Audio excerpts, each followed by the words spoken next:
a royal priesthood, a holy nation, God's special possession, that you may declare the praises of him who called you out of the darkness and into his wondrous light.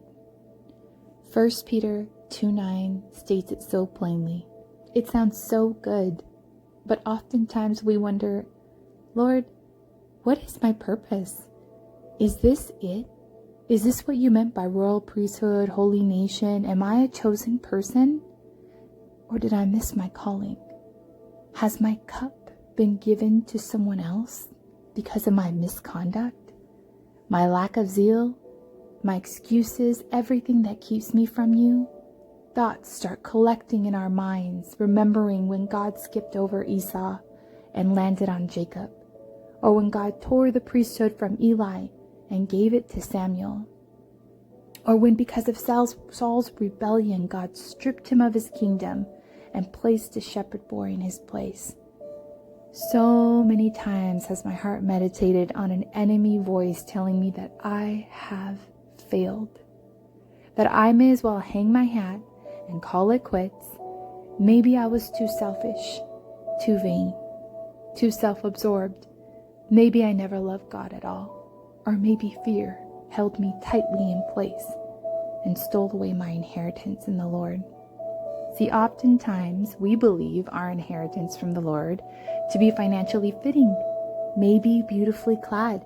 For some people, it might be many children, others a home to call their own.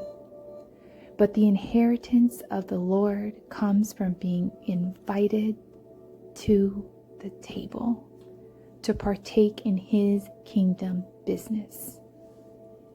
This sort of questioning is a likely condition that most believers will find themselves at one juncture of their life or another. And depending on our heart condition, we tend to either go one of two ways. We can call it quits, come to a complete halt in our relationship with the Lord, hand over the keys to the kingdom, or we start endlessly striving as we wander around, looking and looking, waiting and waiting, and even trying to take things into our own hands. We lose track of the Lord's voice. We lose track of him. Proverbs 19:21 says that many are the plans in a person's heart, but it's the Lord's purpose that prevails. What are you looking for today? Are you wondering if the Lord is even real anymore? Do you feel disheartened or disillusioned by his silence? Have you been begging him for more, for a revelation as to your purpose, only to face the echo of your own words and not even close to an answer back? Maybe you're wondering if your cup has been handed to someone else. In my own striving and praying and near begging the Lord, I have since come to him and asked, Lord, if you're not ready to answer what my purpose is or where I'm supposed to go from here, maybe you can at least tell me what step I can take to get a little bit closer. And as I began to ask the right questions, God began to speak. And I was reminded of a verse in Psalms 51:10 and Ezekiel 36:26. Lord, create within me a pure heart and renew in me a steadfast spirit. Take out this heart of stone and give me a heart of flesh. Place within me your spirit that will cause me to walk in your judgments.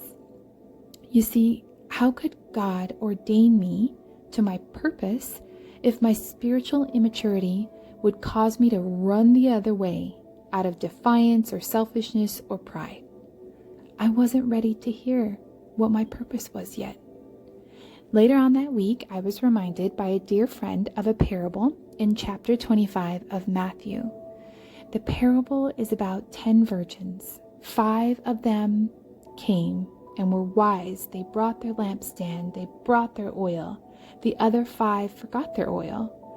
And in the time it took for the bridegroom to answer the door of the wedding that they were invited in, the 5 who forgot the oil ran out and asked the other 5 to borrow some. But because the wise virgins who brought the oil knew that if they gave their oil away, they wouldn't have enough for themselves, they declined.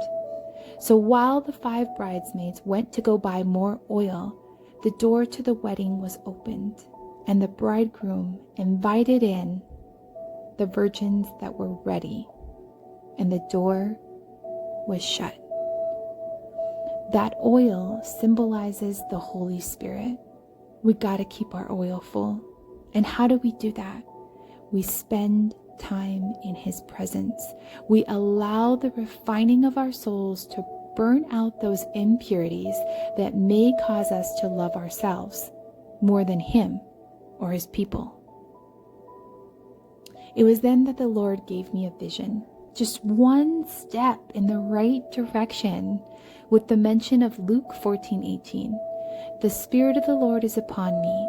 He has anointed me with oil to preach the gospel to the poor. He has set me to heal the brokenhearted, to preach deliverance to the captives, and recover the sight of the blind, and to set all those at liberty who have been oppressed. And it was then that I realized I was not forgotten. My path was just as it should have been, because my Father in heaven knew what was best for me. He knew I was not ready to hear my anointed ministry or what I was supposed to do. He knew I needed some time to reconcile my impure heart to the heart of the Father. If you're feeling lost today, call out to Him.